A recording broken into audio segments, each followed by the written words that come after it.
we've been talking a lot about the Biden-Harris record. I think important to note that we're doing this hearing likely because the debate was such a disaster for Donald Trump and for the House majority. Now, I was actually there in Philly. It was embarrassing to watch. Donald Trump admitted, of course, to terminating Roe v. Wade. He attacked reproductive freedoms. He wants to kill the Affordable Care Act and spread misinformation about immigrants eating cats and dogs.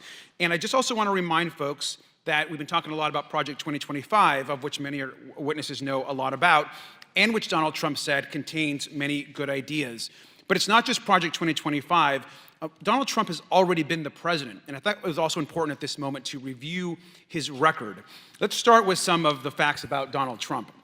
Donald Trump, first and foremost, had the worst jobs presidency since World War II and maybe American history. The worst jobs record since World War II and maybe American history. He lost 4.9 million American jobs. He added 4.8 trillion to the debt, even without the COVID-related spending. Now, cities and communities like mine were facing disaster. State and local governments were looking at service cuts. Schools, vital programs were all being looked at being cut. By contrast, if we're talking about the Biden-Harris record, 15.4 million jobs were added during the Biden-Harris administration.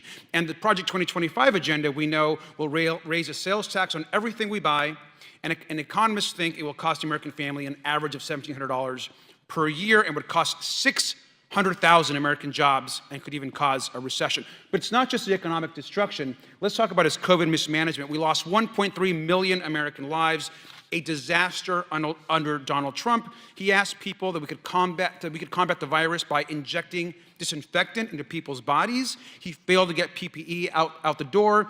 He picked fights with governors rather than uniting the country.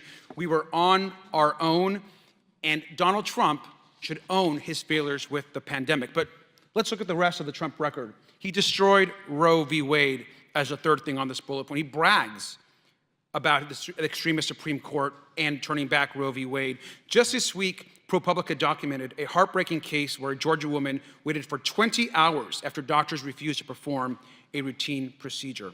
She passed away. Her death was preventable, but Donald Trump is putting these state abortion bans in place through his judges and the legislatures all across the country. But let's talk about family separation, because it doesn't just end there.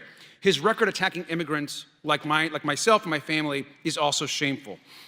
He's promising the most extreme mass deportations in the country, going door to door to arrest our neighbors and friends. He believes that immigrants poison the blood of his country, his quote, not mine.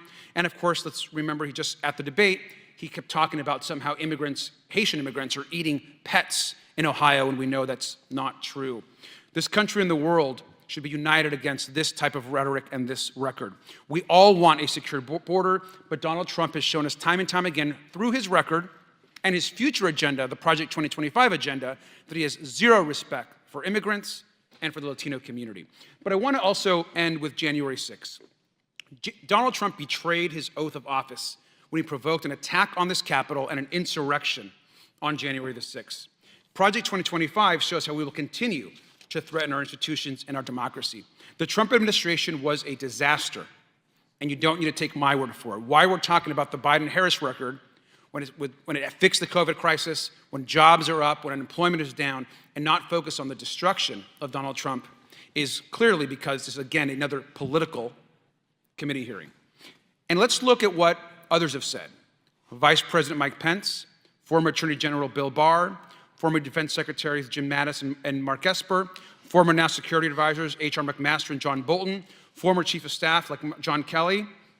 All of these folks believe that Donald Trump is unfit to serve as president, that he's failed his country and the Constitution.